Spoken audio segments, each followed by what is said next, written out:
ਜਿਹੜੀ ਗੱਲ ਅੱਜ ਇਹ ਆਈ ਆ ਕਿ ਚੰਡੀਗੜ੍ਹ 'ਚ ਹਰਿਆਣੇ ਦੀ ਵੱਖਰੀ ਵਿਧਾਨ ਸਭਾ ਨਹੀਂ ਬਣੂਗੀ, ਜਾਂ ਜਿਹੜੀ ਗੱਲ ਆਈ ਸੀ ਕਿ ਜੀ ਜਿਹੜਾ ਹਰਿਆਣਾ ਤੇ ਪੰਜਾਬ ਆ ਬਹਿ ਕੇ ਵਿਚਾਰ ਲੈਣ, ਜਾਂ ਹੋਰ ਯੂਨੀਵਰਸਿਟੀ ਵਾਲਾ ਮਸਲਾ, ਇਹ ਸਾਰੇ ਮਸਲਿਆਂ ਦੇ ਉੱਤੇ ਉਹਨਾਂ ਦੇ ਆਪ ਦੇ ਬਹੁਤ ਸਾਰੇ ਕਾਰਨ ਹੋਣਗੇ ਜਿਹਦੀ ਕਰਕੇ ਉਹ ਇਹੋ ਜਿਹੀਆਂ ਗੱਲਾਂ ਕਰਦੇ ਆ। ਇਹ ਨਾ ਸੋਚੋ ਕਿ ਉਹਨਾਂ ਨੂੰ ਪੰਜਾਬ ਦਾ ਜਾਂ ਪੰਥ ਦਾ ਬੜਾ ਹੁਣ ਫਿਕਰ ਆਉਣ ਲੱਗ ਗਿਆ ਵੀ ਉਹ ਚਾਹੁੰਦੇ ਨੇ ਕਿ ਜੀ ਆਪਾਂ ਇਹਨਾਂ ਦੇ ਮਸਲੇ ਹੱਲ ਕਰ ਦੋ। ਇਹ ਮਸਲੇ ਉਹਨਾਂ ਨੇ ਜਾਣ ਕੇ ਬੜੀ ਮਿਹਨਤ ਨਾਲ ਪੈਦਾ ਕੀਤੇ ਆ।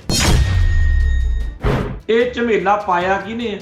ਇਹ ਅੰਨੇ ਨੂੰ ਵੀ ਪਤਾ ਕਿ ਕੇਂਦਰ ਜਿਹੜੀ ਬੀਜੇਪੀ ਤੋਂ ਪਹਿਲਾਂ ਵਾਲਾ ਕੇਂਦਰ ਇੰਡੀਅਨ ਸਟੇਟ, ਉਹਨਾਂ ਨੇ ਇਹ ਸਿਆਪਾ ਗਲ ਪਾਇਆ ਕਿ ਹਰਿਆਣੇ ਅਤੇ ਰਾਜਸਥਾਨ ਨੂੰ ਬਗੈਰ ਕਿਸੇ ਗੱਲ ਤੋਂ ਰਾਇਪੇਰੀਅਨ ਪ੍ਰਿੰਸੀਪਲ ਦੇ ਉਲਟ ਜਾ ਕੇ ਸਾਡੇ ਪਾਣੀਆਂ ਦਾ ਹਿੱਸੇਦਾਰ ਬਣਾਇਆ। ਫੇਰ ਕਹਿੰਦੇ ਮਾਲਕ ਆ ਉਹ।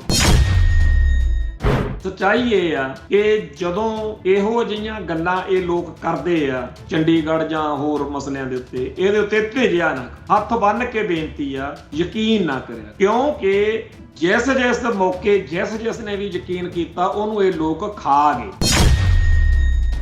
ਮੇਰਾ ਸਮਝਿਆ ਕਰੋ ਫਲਾਨਾ ਬੜਾ ਜੀ ਪੱਗ ਬੰਨਦਾ, ਇਹ ਪੱਗਾਂ ਬੰਨ੍ਹ ਕੇ ਦਾੜੇ ਪ੍ਰਕਾਸ਼ ਕਰਕੇ ਦਾਤਰੇ ਕਿਰਪਾਨਾਂ ਪਾ ਕੇ ਕੇਸਾਧਾਰੀ ਹਿੰਦੂ ਬਥੇਰੇ ਤੁਰੇ ਫਿਰਦੇ।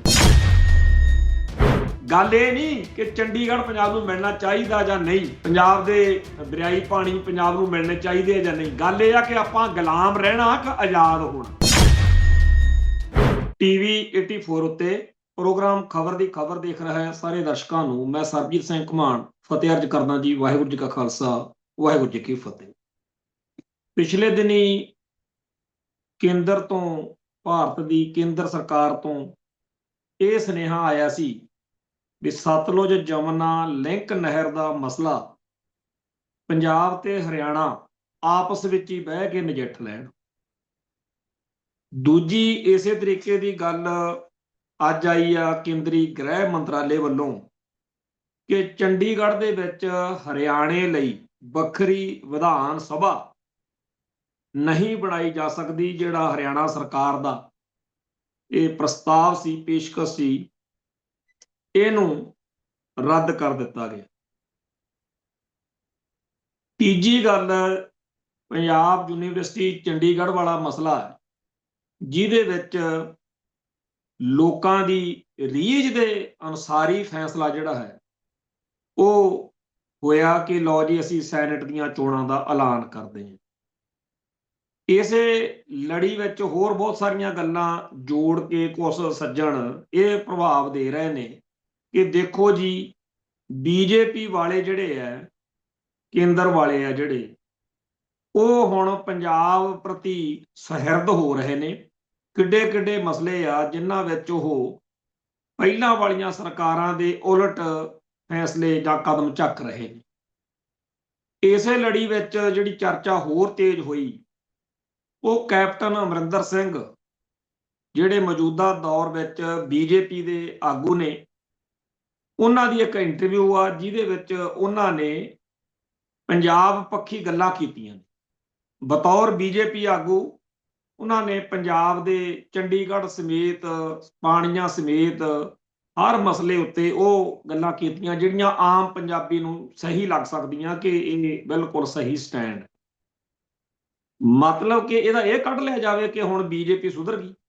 ਭਾਈ ਚਾਚਾ ਸੁਧਰਿਆ ਨਹੀਂ। ਜਿਹੜਾ ਕਹਿੰਦੇ ਹੁੰਦੇ ਨਾ ਚਾਚਾ ਸੁਧਰ ਗਿਆ, ਕੋਈ ਚਾਚਾ ਨਹੀਂ ਸੁਧਰੇ।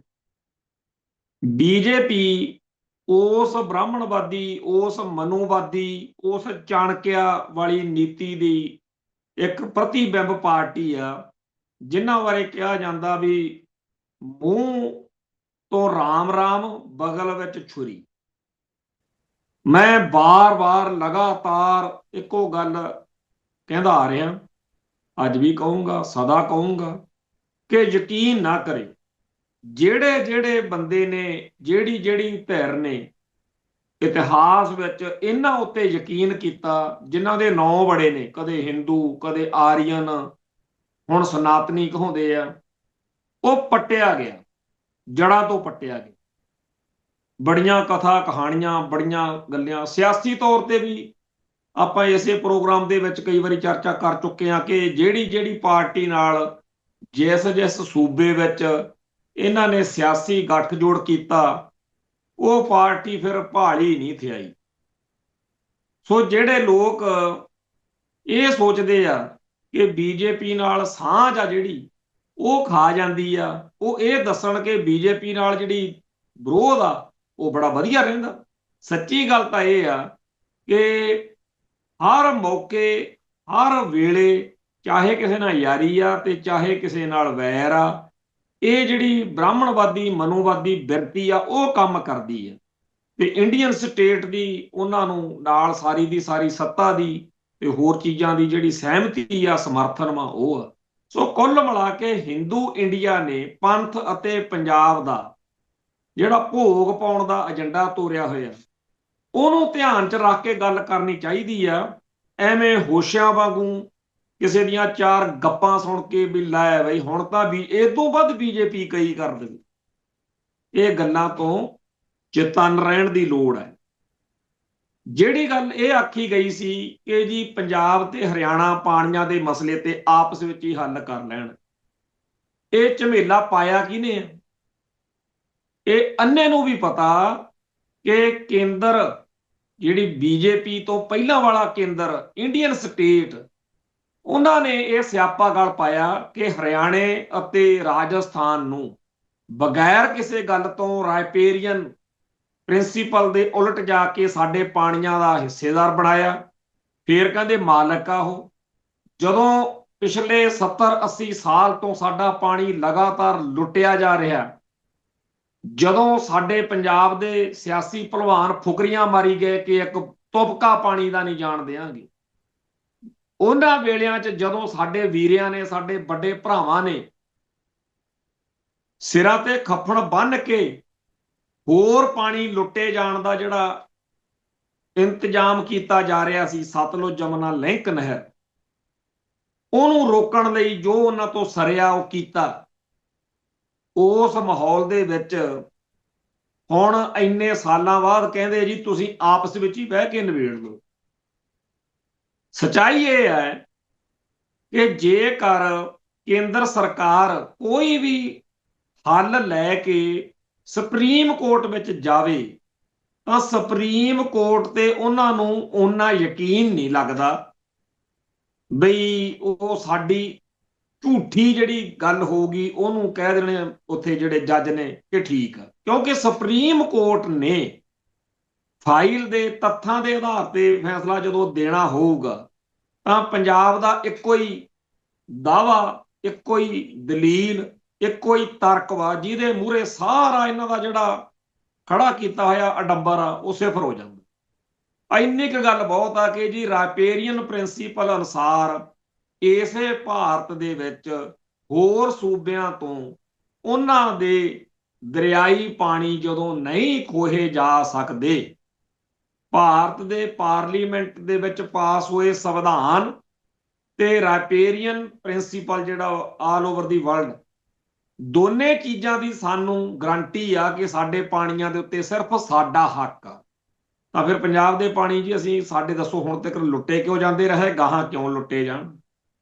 ਇਸ ਗੱਲ ਤੋਂ ਜੱਜ ਸਾਹਿਬ, ਜੱਜਾਂ ਦੀ ਤਾਂ ਗੱਲ ਛੱਡੋ, ਆ ਜਿਹੜਾ ਮਰਾਰਜੀ ਦੇਸਾਈ ਆ ਪ੍ਰਧਾਨ ਮੰਤਰੀ, ਉਹਨੇ ਨਕਸ਼ੇ ਤੇ ਉਂਗਲ ਲਾ ਕੇ ਕਿਹਾ ਸੀ ਇਹਨਾਂ ਨੂੰ ਹਰਿਆਣੇ ਦੇ ਤੇ ਰਾਜਸਥਾਨ ਦੇ ਸੀਐਮ ਖੜੇ ਕਰਕੇ ਵੀ ਆ ਦੱਸੋ ਜੀ ਇੱਥੇ ਤੁਹਾਡਾ ਕਿਹੜਾ ਇਲਾਕਾ ਸਤਲੁਜ ਦਰਿਆ ਨਾਲ, ਕਿਉਂਕਿ ਸਤਲੁਜ ਤੁਹਾਨੂੰ ਸਭ ਤੋਂ ਨੇੜੇ ਪੈਂਦਾ ਹਰਿਆਣੇ ਨੂੰ ਤੇ ਰਾਜਸਥਾਨ ਨੂੰ, ਬਿਆਸ ਤਾਂ ਕਾਫੀ ਅੱਗੇ ਹੈ, ਰਾਵੀ ਤਾਂ ਉਦੋਂ ਵੀ ਅੱਗੇ ਹੈ, ਤੁਸੀਂ ਦੱਸੋ ਤੁਹਾਡੇ ਕਿਹੜੇ ਇਲਾਕੇ ਨੂੰ ਇਹ ਟੱਚ ਕਰਦਾ, ਫਿਰ ਤੁਸੀਂ ਪਾਣੀ ਕਿਹੜੇ ਹਿਸਾਬ ਨਾਲ ਲੁੱਟੀ ਜਾਂਦੇ ਹੋ?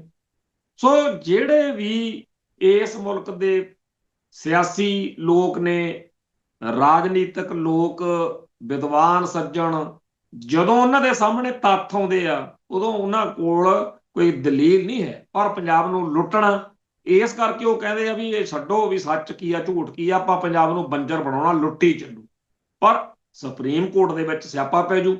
ਇਸ ਕਰਕੇ ਕਹਿੰਦੇ ਆ ਬਾਹਰੋਂ ਬਾਰ ਧੱਕਾ, ਬਾਹਰੋਂ ਬਾਰ, ਕਿਉਂਕਿ ਅਸਲੀ ਤਾਂ ਉਹਨਾਂ ਦੀ ਜਿਹੜੀ ਕਹਾਣੀ ਆ ਉਹ ਇਹ ਆ ਕਿ ਰੌਲਾ ਲਮਕਦਾ ਰਵੇ ਤੇ ਇਸੇ ਰੌਲੇ ਗੋਲੇ ਦੇ ਵਿੱਚ ਸਾਡੇ 70-80 ਸਾਲ ਹੋਰ ਲੰਘ ਜਾਣ ਤੇ ਜਿਹੜਾ ਪਾਣੀ ਸਾਨੂੰ ਇਸੇ ਰੰਡੀ ਰੋਣੇ ਵਿੱਚ ਮਿਲੀ ਜਾਂਦਾ ਉਹ ਮਿਲਦਾ ਰਵੇ। ਇਹੀ ਕਰਤੂਤ ਕੈਪਟਨ ਅਮਰਿੰਦਰ ਸਿੰਘ ਨੇ ਕੀਤੀ ਸੀ 2004 ਦੇ ਵਿੱਚ ਜਦੋਂ ਪੰਜਾਬ ਸਾਰੇ ਸਮਝੌਤੇ ਰੱਦ ਕਾਨੂੰਨ ਪਾਸ ਹੋਇਆ, ਉਹਦੇ ਵਿੱਚ ਧਾਰਾ 5 ਉਹ 'ਚ ਲਿਖਿਆ ਗਿਆ ਸੀ ਕਿ ਹਰਿਆਣੇ ਤੇ ਰਾਜਸਥਾਨ ਨੂੰ ਜਿੰਨਾ ਪਾਣੀ ਇਸ ਮੌਕੇ ਜਾ ਰਿਹਾ ਉਹ ਚੰਗੇ ਗਵਾਂਢੀ ਹੋਣ ਦੀ ਹੈਸੀਅਤ ਵਿੱਚ ਜਾਂਦਾ ਰਹੂਗਾ। ਤੇ ਸਾਡੇ ਪੰਥ ਰਤਨ ਕਹਾਉਣ ਵਾਲੇ ਲੋਟੂ ਬਾਦਲ ਸਾਹਿਬ ਨੇ ਫੁਕਰੀ ਮਾਰੀ ਸੀ, ਦਮ ਗੱਜਾ ਮਾਰਿਆ ਸੀ, ਲੋਕਾਂ ਨੂੰ ਉੱਲੂ ਬਣਾਇਆ ਸੀ ਤੇ ਲੋਕ ਉੱਲੂ ਬਣੇ ਸੀ ਕਿ ਜੀ ਸਾਡੀ ਸਰਕਾਰ ਬਣਾ ਦਿਓ। ਸਭ ਤੋਂ ਪਹਿਲਾਂ ਧਾਰਾ 5 ਲੋਕ ਬੜੇ ਖੁਸ਼ ਹੋਏ ਵੀ ਲੈ ਵੀ ਇਹ ਆ ਬੱਬਰ ਸ਼ੇਰ, ਇਹ ਕਰੂ ਪੰਜਾਬ ਦੇ ਪਾਣੀਆਂ ਦੀ ਰਾਖੀ, ਹਰਿਆਣੇ ਤੇ ਰਾਜਸਥਾਨ ਨੂੰ ਜਾਂਦੇ ਪਾਣੀ ਜਿਹੜੇ ਆ ਉਹ ਰੋਕੂ। ਤੇ ਕਮਾਲ ਦੀ ਬਾਤ ਇਹ ਕਿ ਉਧਰੋਂ ਤਾਂ ਕਾਂਗਰਸੀਆਂ ਨੇ ਕੈਪਟਨ ਅਮਰਿੰਦਰ ਸਿੰਘ ਨੂੰ ਬਣਾਤਾ ਪਾਣੀਆਂ ਦਾ ਰਾਖਾ, ਜਿਹੜਾ ਕਿ ਉਦੋਂ ਹੀ ਅਸੀਂ ਕਹਿਤਾ ਸੀ ਕਿ ਇਹ ਝੂਠ ਬੋਲਦੇ ਆ। ਉਦੋਂ ਪੰਜਾਬ ਦੇ ਪਾਣੀਆਂ ਦੇ ਉੱਤੇ ਇੱਕ ਡਾਕੂਮੈਂਟ ਲਿਖਿਆ ਸੀ ਮੈਂ, ਦਲ ਖਾਲਸਾ ਵੱਲੋਂ ਉਹ ਵੰਡਿਆ ਗਿਆ ਸੀ। ਕਿਸਾਨ ਜਥੇਬੰਦੀਆਂ ਨੇ ਉਹਦੇ ਲਈ ਬਹੁਤ ਜ਼ਿਆਦਾ ਸ਼ਲਾਘਾ ਕੀਤੀ ਸੀ, ਕਿਉਂਕਿ ਸਿੰਪਲ ਸੌਖੀ ਬੋਲੀ 'ਚ ਮੇਰੀ ਇਹ ਹਮੇਸ਼ਾ ਹੀ ਰਹੀ ਆ। ਕਈ ਭੈਣ ਭਰਾ ਇਸ ਗੱਲ ਲਈ ਕਹਿ ਦਿੰਦੇ ਆ ਕਿ ਤੁਸੀਂ ਜਿਹੜੀਆਂ ਗੱਲਾਂ ਸੌਖੀ ਤੇ ਸਾਦੀ ਬੋਲੀ 'ਚ ਕਹਿੰਦੇ ਹੋ, ਜਿਹੜੀਆਂ ਵਿਦਵਾਨ ਸੱਜਣ ਬੜਾ ਘੁਮਾ ਫਰਾ ਕੇ ਜੇ ਕਹਿੰਦੇ ਆ, ਉਹ ਜਿਹੜਾ ਉਹ ਪਾਣੀਆਂ ਵਾਲਾ ਮੈਂ ਡਾਕੂਮੈਂਟ ਲਿਖਿਆ ਸੀ, ਉਹਦੇ ਵਿੱਚ ਐਂਡ ਤੇ ਇਹ ਸੀ ਸਾਰੀ ਕਮੈਂਟਰੀ ਪੰਜਾਬ ਦੇ ਸਾਰੇ ਸਮਝੌਤੇ ਰੱਦ ਕਾਨੂੰਨ ਦੇ ਉੱਤੇ। ਉਹਦੇ ਇਹੀ ਲਿਖਿਆ ਸੀ ਵੀ ਰਾਸ਼ਟਰਪਤੀ ਕੋਲੇ ਇਹਨੂੰ ਭੇਜਤਾ ਵਾ ਤੇ ਰਾਸ਼ਟਰਪਤੀ ਨੇ ਇਹਦੀ ਮਨਜ਼ੂਰੀ ਨਹੀਂ ਦੇਣੀ। ਉਹੀ ਗੱਲ ਐਂਡ ਤੇ ਹੋਈ। ਪਰ 2004 ਤੋਂ ਅੱਜ ਤੱਕ ਉਹ ਪਾਣੀ ਤਾਂ ਫਿਰ ਜਾਂਦਾ ਰਿਹਾ। ਜਿਹੜਾ ਕੈਪਟਨ ਨੇ ਪਾਣੀਆਂ ਦਾ ਰਾਖਾ ਬਣਨ ਦਾ ਪਖੰਡ ਕੀਤਾ ਸੀ, ਉਹੋ ਜਿਹਾ ਪਖੰਡ ਫਿਰ ਬਾਦਲ ਨੇ, ਉਹ ਵੀ ਪਾਣੀਆਂ ਦਾ ਰਾਖਾ ਬਣ ਗਿਆ ਕਿ ਆਹ ਲਓ ਜੀ ਅਸੀਂ SYL ਨੂੰ ਜਿਹੜੀਆਂ ਅਲਾਟਮੈਂਟਾਂ ਹੋਈਆਂ ਸੀ ਸਾਡੇ ਰਾਜ ਵਿੱਚ ਅਸੀਂ ਵੀ ਕੀਤੀਆਂ ਸੀ, ਅਸੀਂ ਉਹ ਵਾਪਸ ਲੈ ਰਹੇ ਹਾਂ। ਸੋ ਇਹ ਲੋਕ ਸਾਰੇ ਦੇ ਸਾਰੇ ਜਿਹੜੇ ਨੇ ਇਹ ਡਰਾਮੇ ਸ਼ੋਸ਼ੇ ਬਹੁਤ ਕਰਦੇ ਆ। ਅਸਲੀ ਲੜਾਈ ਲੜੀ ਆ ਸਾਡੇ ਵੀਰਿਆਂ ਨੇ, ਸਾਡੇ ਭਰਾਵਾਂ ਨੇ, ਸਾਡੇ ਉਹਨਾਂ ਸੂਰਮਿਆਂ ਨੇ ਜਿਨ੍ਹਾਂ ਨੇ ਸਿਰਾਂ ਤੇ ਖੱਫਣ ਬੰਨ ਕੇ ਅੱਜ ਜਿਹੜੇ ਆ ਜਬਲਨਾਥ ਨੇ ਬੜੀਆਂ ਮਾਰਦੇ ਆ, ਲਓ ਜੀ ਇਹਨਾਂ ਨੇ ਇੰਜੀਨੀਅਰ ਮਾਰਤੇ, ਉਹਦੇ ਟੱਬਰ ਬੜੇ ਪਿੱਟਦੇ ਫਿਰਦੇ ਆ। ਇੱਕ ਕਹਿੰਦੇ ਜੀ ਉਹ ਜੀ ਉੱਥੇ ਫਿਰ ਗਰੀਬ ਮਾਰਤੇ, ਫਿਰ ਗਰੀਬਾਂ ਨੂੰ ਨਹੀਂ ਸੀ ਦਿਖਦਾ ਹੈਗਾ ਕਿ ਪੰਜਾਬ ਦੇ ਪਾਣੀ ਲੁੱਟਣ ਲਈ ਅਸੀਂ ਨਹਿਰ ਕਦੋਂ ਪੱਟਣ ਆਏ ਆ। ਅਗਾਂਹ ਵੀ ਜਦੋਂ ਵੀ ਪੰਜਾਬ ਦੀ ਅਣਖ ਤੇ ਜਵਾਨੀ ਦੀ ਕੋਈ ਰਾਹ ਨਹੀਂ ਬਚੂਗਾ, ਉਹਦੇ ਸਾਹਮਣੇ ਪੰਜਾਬ ਦੇ ਲਟੇਰੇ ਜਿਹੜੇ ਨੇ, ਚਾਹੇ ਉਹ ਗਰੀਬ ਆ ਤੇ ਚਾਹੇ ਅਮੀਰ ਆ, ਠੋਕੇ ਜਾਣਗੇ ਜੀ। ਜੇ ਆ ਹੋਵੇ ਨਾ ਵੀ ਗਰੀਬ ਆ, ਜੇ ਆ ਉਹ ਆ, ਫਿਰ ਜਿਹੜੇ ਹਮਲਾਵਰ ਧਾੜਵੀ ਆਉਂਦੇ ਨੇ ਉਹਨਾਂ ਬਾਰੇ ਵੀ ਇਹੋ ਜਿਹੀ ਦਲੀਲ ਲੱਭ ਲਿਆ ਕਰੋ ਬਈ ਜੀ ਹੁਣ ਅਬਦਾਲੀ ਜਦੋਂ ਲਾਲ ਲੈ ਕੇ ਆ ਗਿਆ ਉਹਨਾਂ ਦਾ ਫਿਰ ਉਹ ਕੀ ਕਰਦੇ, ਜਿਵੇਂ ਕਿ ਆ ਜਿਹੜੇ ਬੁੱਚੜ ਪੁਲਸੀਏ ਨੇ ਉਹਨਾਂ ਬਾਰੇ ਮੱਤਾਂ ਦਿੰਦੇ ਹੁੰਦੇ ਨੇ ਕਿ ਯਾਰ ਉਹ ਤਾਂ ਕਾਨੂੰਨ ਤੇ ਬੰਨੇ ਹੋਏ ਸੀਗੇ ਨਾ, ਫਿਰ ਤੁਸੀਂ ਉਹਨਾਂ ਦੇ ਦੁਆਲੇ ਹੀ ਹੋਏ ਰਹਿੰਦੇ। ਪਰ ਅੱਜ ਬਠਿੰਡੇ ਵਾਲੀ ਜਿਹੜੀ ਘਟਨਾ ਵਾਪਰੀ ਸੀਗੀ, ਨਰਿੰਦਰਜੀਤ ਨਾਂ ਦਾ ਨੌਜਵਾਨ ਕਤਲ ਕੀਤਾ ਸੀ, ਉਹਦੀ ਰਿਪੋਰਟ ਮਨੁੱਖੀ ਅਧਿਕਾਰ ਸੰਗਠਨ ਵੱਲੋਂ ਆਈ ਆ। ਉਸ ਨੌਜਵਾਨ ਦੀ ਜਿਹੜੀ ਜੀਵਨ ਸਾਥਣ ਆ, ਅੱਜ ਉਸ ਭੈਣ ਦੀ ਮੈਂ ਗੱਲ ਸੁਣ ਰਿਹਾ ਸੀਗਾ ਬਈ ਲੜੂਗੀ।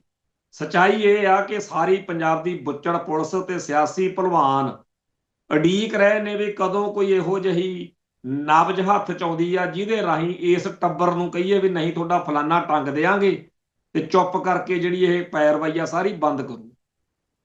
ਇਹ ਗੱਲਾਂ ਆਮ ਨੇ, ਆਮ ਸ਼ਰੇਆਮ ਅਗਲਿਆਂ ਦਾ ਮੁੰਡਾ ਮਾਰਤਾ ਤੇ ਇੱਥੇ ਪੁਲਿਸੀਏ ਉਹ ਜਿਹੜਾ ਕੈਪਟਨ ਸੀਗਾ, ਚਾਹੇ ਉਹ IB ਨਾਲ ਅਟੈਚ ਸੀ, ਉਹਦਾ ਜਿਵੇਂ ਜਲੂਸ ਕੱਢਿਆ, ਕੀ ਬਣ ਗਿਆ, ਉਹਦੀ ਘਰ ਵਾਲੀ ਵਿਚਾਰੀ ਲੜਦੀ ਫਿਰਦੀ, ਲੜੀ ਚੱਲੋ। ਸੋ ਜਿਹੜੇ ਲੋਕ ਇਹ ਕਹਿੰਦੇ ਰਹਿੰਦੇ ਨੇ ਵੀ ਹੱਥ 'ਚ ਹਥਿਆਰ ਲੈ ਕੇ ਜੀ ਇਸ ਤਰ੍ਹਾਂ ਤਾਂ ਫਿਰ ਗਲਤ ਆ। ਮੈਂ ਇੱਕ ਗੱਲ ਪੁੱਛਦਾ ਵੀ 1984 ਦੇ ਨਵੰਬਰ ਮਹੀਨੇ ਜਿਨ੍ਹਾਂ ਨੇ ਬੇਦੋਸ਼ੇ ਸਿੱਖਾਂ ਦਾ ਘਾਣ ਭਾਰਤ 'ਚ ਕੀਤਾ ਸੀ, ਉਹਨਾਂ ਚੋਂ ਕਿਸੇ ਵੀ ਇੱਕ ਨੂੰ 1995 ਤੱਕ ਜਦੋਂ ਤੱਕ ਬੇਅੰਤਾ ਬੁੱਚੜ ਨਹੀਂ ਸੋਧਿਆ ਗਿਆ, ਜਦੋਂ ਤੱਕ ਸਿੰਘਾਂ ਦੇ ਗੰਨ ਦੇ ਵਿੱਚ ਦਮ ਸੀ, ਕਿਸੇ ਨੂੰ ਸਜ਼ਾ ਦਿੱਤੀ? ਉਹਨਾਂ ਨੂੰ ਤਾਂ ਫ੍ਰੀ ਜ਼ਮਾਨਤ ਦੇਤੀ ਵੀ ਆਇਓ ਨਾ ਜੀ ਜਿੰਨਾ ਟਾਈਮ ਅਸੀਂ ਨਹੀਂ ਸੱਦਦੇ। 1997-98 ਤੋਂ ਬਾਅਦ ਜਸਟਿਸ ਕੁਲਦੀਪ ਸਿੰਘ ਹੁਣੀ ਜਿਹੜਾ ਫੂਲਕਾ ਸਾਹਿਬ ਆ ਜਾਂ ਹੋਰ ਆ, ਫਿਰ ਇਹਨਾਂ ਦਾ ਤੁਸੀਂ ਪੜ੍ਹਿਆ ਵੀ ਉਹ ਚੱਲ ਪਏ ਜੀ ਕੇਸ। ਉਦੋਂ ਸਪੋਕਸਮੈਨ ਮੈਗਜ਼ੀਨ ਨਿਕਲਦਾ ਹੁੰਦਾ ਸੀ, ਉਦੋਂ ਚੱਲਿਆ ਸੀ ਵੀ ਆਤਮਾ ਸਿੰਘ ਲਵਾਣੇ ਨੇ ਆਹ ਕਹਿਤਾ ਤੇ ਉੱਥੇ ਜਿਹੜੀ ਦਰਸ਼ਨਾਂ ਦੀ ਵੀ ਬੀਬੀ ਆ ਉਹਦੇ ਨਾਲ ਹੋ ਗਿਆ। ਤੋ ਜਿਹੜਾ ਸਿੱਖ ਸੰਘਰਸ਼ ਦਾ ਦੌਰ ਸੀ ਉਹ ਸਾਰੇ ਸਮੇਂ ਦੌਰਾਨ ਪੂਰੇ ਇੰਡੀਆ ਨੇ ਇਹ ਕਿਹਾ ਸੀ ਵੀ ਅਸੀਂ ਨਹੀਂ ਉਹਨਾਂ ਨੂੰ ਕੁਝ ਹੋਣ ਦਿੰਦੇ, ਜਿਨ੍ਹਾਂ ਨੇ ਤੁਹਾਡੇ ਧੀਆਂ ਭੈਣਾਂ ਰੇਪ ਕੀਤੀਆਂ, ਵਿਡੋ ਕਲੋਨੀ ਬਣਾਈ ਆ ਬੈਠੇ ਆ ਸਾਡੇ ਕੋਲ, ਲੈ ਕਰੋ ਕੀ ਕਰਦੇ ਆ। ਫਿਰ ਸਾਡੇ ਭਰਾਵਾਂ ਤੋਂ ਭਾਈ ਨਹੀਂ ਰਹਿ ਹੋਇਆ, ਸਾਰੇ ਲੰਡੂ ਥੋੜੀ ਹੁੰਦੇ ਨੇ, ਕੌਮ ਦੇ ਸੂਰਮੇ ਸਿੰਘ ਜਿਨ੍ਹਾਂ ਨੂੰ ਆ ਜਿਹੜੇ ਅੱਜ ਕੱਲ ਦੇ ਮਤਲਬ ਰਜਾਈ ਵਿਦਵਾਨ ਨੇ ਜੋ ਮਰਜ਼ੀ ਕਹੀ ਜਾਣ ਕਿ ਉਹਨਾਂ ਨੂੰ ਅਕਲ ਨਹੀਂ ਸੀ, ਸਮਝ ਨਹੀਂ ਸੀ, ਪਰ ਉਹਨਾਂ ਨੇ ਕਮਾਲ ਕਰਤੀ। ਗਏ ਦਿੱਲੀ 'ਚ, ਇਹ ਨਹੀਂ ਵੀ ਇੱਥੇ ਗਲੀ ਗਵਾਂਢ ਦੇ ਵਿੱਚ ਕੋਈ ਐਵੇਂ ਰੇਹੜੀ ਲਾਉਣ ਵਾਲਾ ਰਾਮ ਲਾਲ ਮਾਰਤਾ, ਉੱਥੇ ਲੱਭ ਲੱਭ ਕੇ ਉਹਨਾਂ ਨੂੰ ਸੋਧਾ ਲਾਇਆ ਜਿਨ੍ਹਾਂ ਦਾ ਵਾਕਿਆ ਹੀ ਇਸ ਕਤਲੇਆਮ ਦੇ ਵਿੱਚ ਕੋਈ ਜਿਹੜੀ ਕਰਤੂਤ ਸੀਗੀ। ਸੋ ਜਿਹੜੀ ਸਿੱਖ ਕੌਮ ਦੇ ਅੰਦਰ ਇਹ ਇੱਕ ਸਮਰੱਥਾ ਹੈ, ਪੋਟੈਂਸ਼ੀਅਲ ਜਿਹਨੂੰ ਕਹਿੰਦੇ ਆ, ਸਿਰਾਂ ਤੇ ਖੱਫਣ ਬੰਨ ਕੇ ਲੜਨ ਦਾ, ਇਹਦਾ ਇੱਕ ਬਹੁਤ ਵੱਡਾ ਅਸਰ ਹੈ। ਕਿਸਾਨ ਸੰਘਰਸ਼ ਜਦੋਂ ਚੱਲ ਰਿਹਾ ਸੀ ਉਦੋਂ ਪੰਜਾਬ ਦੇ ਵਿੱਚ ਇੱਥੇ ਗਿੱਲ, ਬਰਾੜ, ਸੰਧੂ ਵਗੈਰਾ ਜਿਹੜੇ ਛੋਟੀ ਕਿਸਾਨੀ ਦੇ ਪਰਿਵਾਰਾਂ ਚੋਂ ਬੱਚੇ ਨੌਜਵਾਨ ਪੁਲਿਸ 'ਚ ਭਰਤੀ ਹੋਏ, ਉਹਨਾਂ ਨੂੰ ਵੀ ਅਕਲ ਜੀ ਆਈ ਕਿ ਆਪਾਂ ਤਾਂ ਸਮਝਦੇ ਰਹੇ ਕਿ ਸੰਤ ਭਿੰਡਰਾਂ ਵਾਲੇ ਤੇ ਖਾੜਕੂ ਜਿਹੜੇ ਨੇ ਇਹ ਉਹੀ ਮਰੀ ਜਾਂਦੇ ਆ, ਵਾਕਿਆ ਹੀ ਇੱਕ ਕਾਨੂੰਨ ਜਿਹਾ ਬਣਾ ਕੇ ਲੈ ਚੱਲੇ ਆ ਪੈਲੀਆਂ, ਚਾਹੇ ਕਿਸਾਨ ਦਾ ਪੁੱਤ ਜੋ ਮਰਜ਼ੀ ਆ, ਚਾਹੇ ਉਹ ਕੈਨੇਡਾ ਅਮਰੀਕਾ ਚਲੇ ਜਾਵੇ, ਚਾਹੇ ਇੱਥੇ ਕੋਈ 4 ਪੈਸੇ ਹੋ ਜਾਣ, ਚਾਹੇ ਉਹ ਕਿਸੇ ਵੀ ਤਰੀਕੇ ਦੀ ਕੋਈ ਵੱਡੀ, ਉਹ ਫਿਰ ਸਭ ਤੋਂ ਪਹਿਲਾਂ ਜੱਟ ਜਿਹੜਾ ਜ਼ਮੀਨ ਖਰੀਦਦਾ ਹੁੰਦਾ ਵੀ ਲੈ ਵੀ 4 ਕਿੱਲੇ ਆ ਤਾਂ 40 ਬਣਾਈਏ, ਤੇ ਜੇ ਬਿਰਤਾ ਪੈ ਜੇ ਤਾਂ ਸਭ ਤੋਂ ਅਖੀਰ ਤੇ ਜ਼ਮੀਨ ਜਿਹੜੀ ਆ ਵੇਚ ਦੋ। ਸੋ ਜਿਹੜੀਆਂ ਪੈਲੀਆਂ, ਜਿਹੜੀਆਂ ਜ਼ਮੀਨਾਂ ਇੰਨੇ ਔਖੇ ਹੋ ਕੇ ਬਣਾਈਆਂ ਸੀ, ਜਦੋਂ ਉਹ ਚੱਲੀਆਂ ਉਦੋਂ ਜਿੰਨੇ ਸਰਕਾਰੀ ਮੁਲਾਜ਼ਮ ਸੀ ਉਹਨਾਂ ਸਾਰਿਆਂ ਨੂੰ ਬਿਰਤਾ ਪਈ।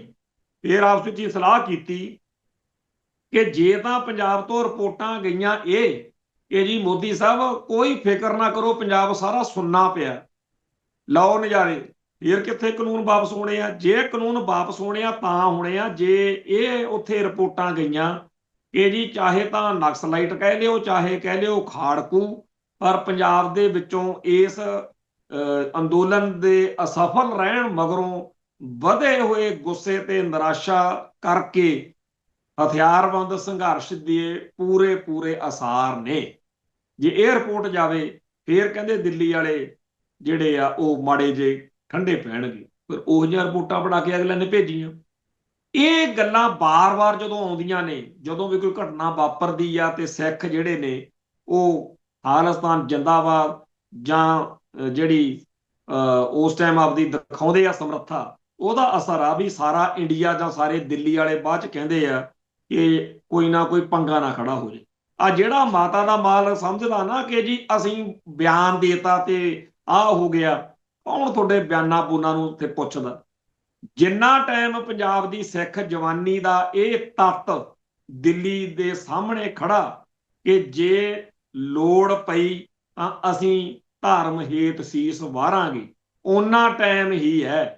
ਦਿੱਲੀ ਵਾਲੇ ਉਡੀਕ ਰਹੇ ਨੇ ਵੀ ਕਦੋਂ ਪੰਜਾਬ 'ਚ ਸਾਰੇ ਜਿਹੜੇ ਆ ਮਾਤਾ ਦਾ ਮਾਲ ਬਣਦੇ ਆ। ਹੈਗਾ ਨਾ ਇੱਥੇ ਸਾਡੇ ਮਾਤਾ ਦਾ ਮਾਲ, ਜਿਨ੍ਹਾਂ ਨੂੰ ਹਰ ਵੇਲੇ ਲੱਗਦਾ ਵੀ ਆ ਜਿਹੜੇ ਪੰਥ ਪ੍ਰਸਤ ਨੇ, ਆ ਜਿਹੜੇ ਕੌਮ ਪ੍ਰਸਤ ਨੇ, ਆ ਜਿਹੜੇ ਖਾਲਿਸਤਾਨ ਦੀ ਗੱਲ ਕਰਦੇ ਆ, ਇਹ ਕਿਤੇ ਹਟ ਜਾਣ ਨਾ, ਚੁੱਪ ਕਰ ਜਾਣ, ਇਹ ਮਰ ਮੁਰ ਜਾਣ, ਫਿਰ ਅਸੀਂ ਇੰਡੀਆ 'ਚ ਬੜੇ ਸ਼ਾਂਤੀ ਨਾਲ ਤੇ ਸੌਖੇ ਰਹਿ ਸਕਦੇ ਹਾਂ। ਇਹ ਜਿਹੜਾ ਲਾਣਾ ਮਾਤਾ ਦਾ ਮਾਲ ਆ, ਇਹਨਾਂ ਨੂੰ ਕਲਗੀਧਰ ਦੇ ਲਾਲ ਬੜੇ ਚੁੱਭਦੇ ਆ। ਸੋ ਇਹ ਭਾਰਤ ਮਾਤਾ ਕੀ ਜੈ ਵਾਲੇ ਆ ਜਿਹੜੇ, ਇਹਨਾਂ ਨੂੰ ਇਹ ਦਿੱਲੀ ਵਾਲਿਆਂ ਨੂੰ ਲੱਗਦਾ ਵੀ ਜਿੱਦਣ ਸਾਰੇ ਇਹੋ ਜਿਹੇ ਬਣ ਗਏ ਫਿਰ ਇਹਨਾਂ ਦੇ ਟਿਕਾ ਕੇ ਛੱਤਰ ਫੇਰਾਂਗੇ। ਤੋ ਜਿਹੜੇ ਕਹਾੜੇ ਦਾ ਦਸਤਾ ਬਣ ਕੇ ਸਾਡੇ ਵਰਗਿਆਂ ਦੇ ਦੁਆਲੇ ਹੋਏ ਰਹਿੰਦੇ ਆ ਨਾ, ਸਾਡੇ ਨੁਕਸ ਲੱਭ ਕੇ ਵੀ ਇਹ ਜੀ ਐ ਆ ਤੇ ਉਹ ਆ, ਇਹ ਗੱਲ ਆਪਦੇ ਧਿਆਨ 'ਚ ਰੱਖ ਲਿਓ। ਜਿੰਨਾ ਟਾਈਮ ਕੌਮ ਦੇ ਵਿੱਚ ਪੰਥ ਲਈ, ਪੰਜਾਬ ਲਈ ਲੜਨ ਮਰਨ ਦਾ ਮਾਦਾ ਹੈ, ਜਿਹੜਾ ਕਿ ਸਦਾ ਰਹੂਗਾ, ਓਨਾ ਟਾਈਮ ਹੀ ਆ ਦਿੱਲੀ ਵਾਲਿਆਂ ਦੇ ਅੰਦਰ ਇਹ ਕਿ ਨਹੀਂ। ਸੋ ਆ ਜਿਹੜੇ ਫੈਸਲੇ, ਜਿਹੜੇ ਐਲਾਨ ਬਿਆਨ ਹੁੰਦੇ ਆ, ਜਦੋਂ ਇੱਥੇ ਇਹ ਜਾਂਦਾ ਕਿ ਬਾਰਡਰ ਸਟੇਟ ਆ ਜੀ, ਪਹਿਲਾਂ ਹੀ ਬੀਜੇਪੀ ਨੂੰ ਉੱਥੇ ਬੜਾ ਗਲਤ ਮੰਨਿਆ ਜਾਂਦਾ ਤੇ ਜੇ ਆਪਾਂ ਹਿੱਕ ਧੱਕਾ ਕੀਤਾ ਤਾਂ ਹੁਣ ਤਾਂ ਇਹਨਾਂ ਨੂੰ ਕੋਈ ਨਾ ਕੋਈ ਵੇ ਆਊਟ ਦੇ ਦਿੰਦੇ ਆ ਕਿ ਆਪਦਾ ਗੁੱਸਾ ਕੱਢਣਾ ਨਾ ਤੁਸੀਂ ਵੀ ਬਾਦਲ ਕੇ ਮਾੜੇ ਆ, ਲਓ ਕਾਂਗਰਸ ਨੂੰ ਵੋਟ ਪਾ ਲਓ।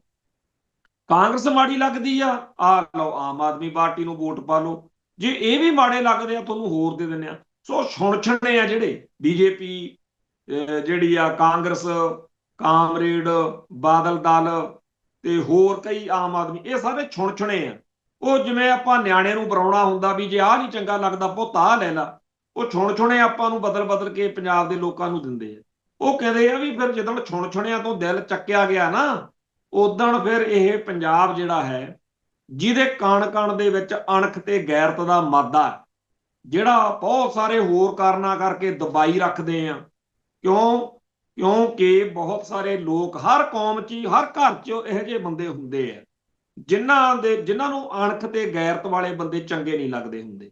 ਇੰਗਲਿਸ਼ ਦੀ ਇੱਕੋ ਗੱਲ ਆ ਨਾ ਬਈ, ਜਿਹੜੀ ਕੌਮ ਆ ਕੋਈ ਵੀ ਲੋਕ ਆ, ਉਹ ਆਪਦੇ ਯੋਧਿਆਂ ਨੂੰ, ਵਾਰੀਅਰਸ ਨੂੰ ਓਨਾ ਟਾਈਮ ਕੋਈ ਨਹੀਂ ਚੰਗਾ ਸਮਝਦੇ ਹੁੰਦੇ ਜਿੰਨਾ ਟਾਈਮ ਦੁਸ਼ਮਣ ਦਰਾਂ ਚ ਆ ਕੇ ਲਲਕਾਰਦਾ ਨਹੀਂ।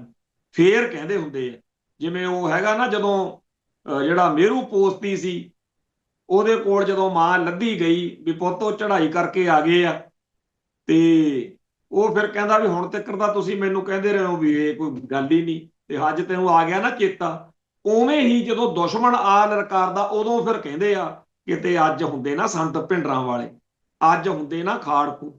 ਸੋ ਜਿਹੜੇ ਲੋਕ ਸਿੱਖ ਸੰਘਰਸ਼ ਦੀ, ਸਿੱਖ ਕੌਮ ਦੀ ਗੱਲ ਨੂੰ ਅੱਗੇ ਲੈ ਕੇ ਜਾ ਰਹੇ ਨੇ, ਉਹਨਾਂ ਦੇ ਔਗਣਾਂ, ਘਾਟਾਂ, ਕਮਜ਼ੋਰੀਆਂ ਦੀ ਗੱਲ ਇੱਕ ਪਾਸੇ, ਪਰ ਇੰਡੀਅਨ ਸਟੇਟ ਸਿਸਟਮ ਦੇ ਸਾਹਮਣੇ ਸੱਚਾਈ ਇਹ ਆ ਕਿ ਉਹਨਾਂ ਦੇ ਕਰਕੇ ਆ ਜਿਹੜੇ ਆਪਣੇ ਆਪ ਨੂੰ ਸਮਝਦੇ ਵੀ ਅਸੀਂ ਬੜੇ ਵਿਦਵਾਨ ਆ, ਅਸੀਂ ਬਿਆਨ ਦਿੱਤਾ ਤੇ ਫਿਰ ਦਿੱਲੀ ਡਰ ਗਈ, ਇਹ ਸਾਰੇ ਭੁੱਲ ਜਾਓ। ਅਸਲੀ ਜਿਹੜੀ ਗੱਲ ਆ ਉਹ ਇਹੀ ਆ ਕਿ ਪੰਜਾਬ ਦਾ ਮਾਹੌਲ ਖਰਾਬ ਹੋ ਜੂ। ਅਸਲੀ ਗੱਲ ਮਾਹੌਲ ਖਰਾਬ ਹੋ ਜੂ ਤਾਂ ਉਹ ਅੱਖਰ ਵਰਤਦੇ ਆ ਨਾ।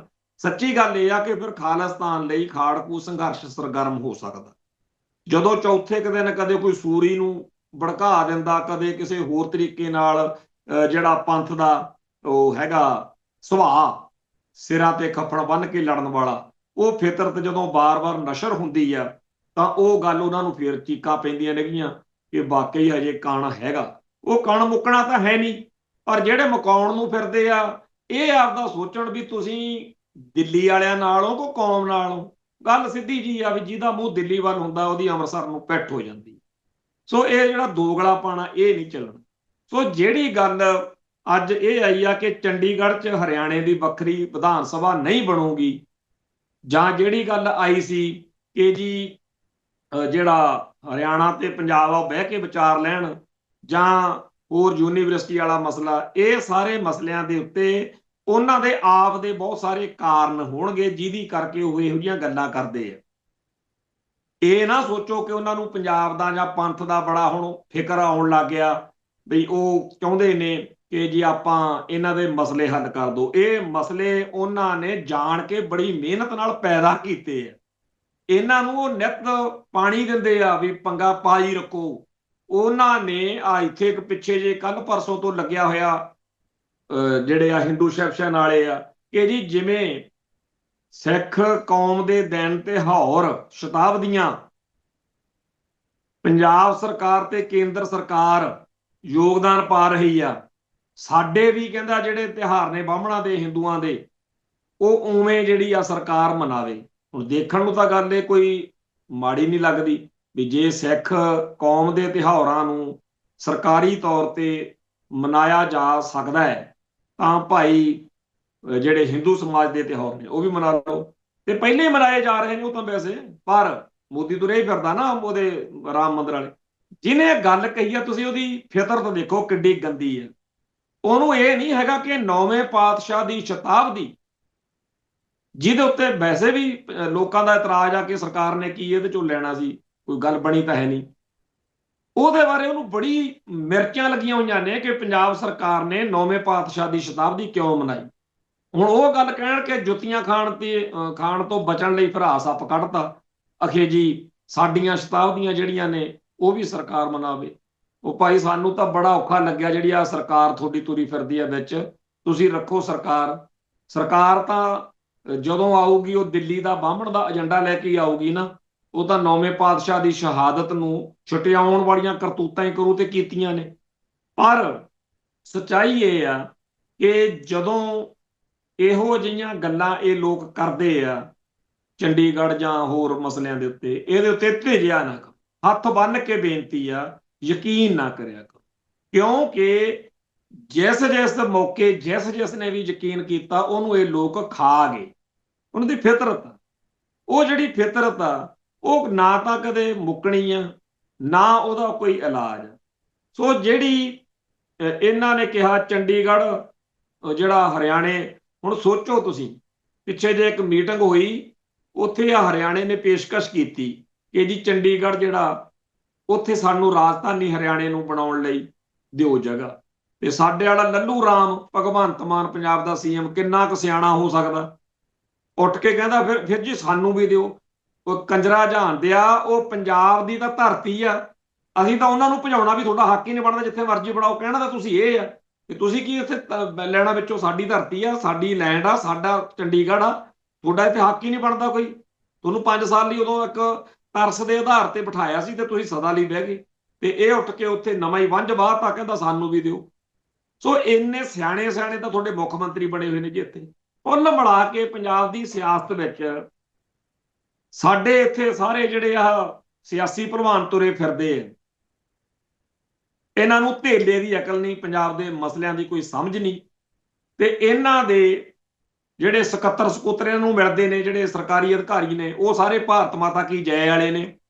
ਪਿੱਛੇ ਜੇ ਪਿਆ ਨਾ ਰੌਲਾ, ਜਦੋਂ ਜਿਹੜਾ ਆਇਆ ਵੀ ਚੰਡੀਗੜ੍ਹ ਜਿਹੜਾ ਹੈਗਾ ਪੰਜਾਬ ਨੂੰ ਦੂਜਾ ਕਰਨਾ, ਉਹਦਾ ਯੂਟੀ ਬਣਾ ਕੇ ਖੋਣਾ, ਉਹਦੇ ਬਾਰੇ ਬਾਅਦ 'ਚ ਇਹ ਗੱਲ ਚੱਲੀ ਵੀ ਇਹ ਮਤਾ ਆਇਆ ਕਿਵੇਂ, ਜਿਹੜਾ ਹੁਣ ਸੰਸਦ ਦਾ ਚੱਲ ਰਿਹਾ ਸਦਨ, ਇਹਦੇ 'ਚ ਆਉਣਾ ਸੀਗਾ ਅਜਲਾਸ ਵਿੱਚ ਉਹ ਮਸਲਾ। ਕਹਿੰਦੇ ਜੀ ਇਹ ਕਿਸੇ ਸੈਕਟਰੀ ਲੈਵਲ ਦੇ ਬੰਦੇ ਨੇ ਪਵਾਤਾ ਵਿੱਚ ਮੁੱਦਾ। ਜਿਸ ਭਾਰਤ ਦੇ ਸੈਕਟਰੀਆਂ ਸੂਤਰੀਆਂ ਨੂੰ ਇੰਨੀ ਖੁੱਲ੍ਹ ਵਾ ਕਿ ਜਦੋਂ ਤੁਹਾਡਾ ਜੀ ਕਰੇ ਸਿੱਖਾਂ ਨੂੰ ਦੁਖੀ ਕਰਨ ਵਾਲੀ ਇੱਕ ਅੱਧੀ ਮੱਦ ਠੋਕ ਦਿਆ ਕਰੋ, ਤੇ ਉਸ ਮੁਲਕ ਦੇ ਵਿੱਚ ਸਾਰੇ ਐਵੇਂ ਨਾ ਸਮਝਿਆ ਕਰੋ ਫਲਾਨਾ ਬੜਾ ਜੀ ਪੱਗ ਬੰਨਦਾ।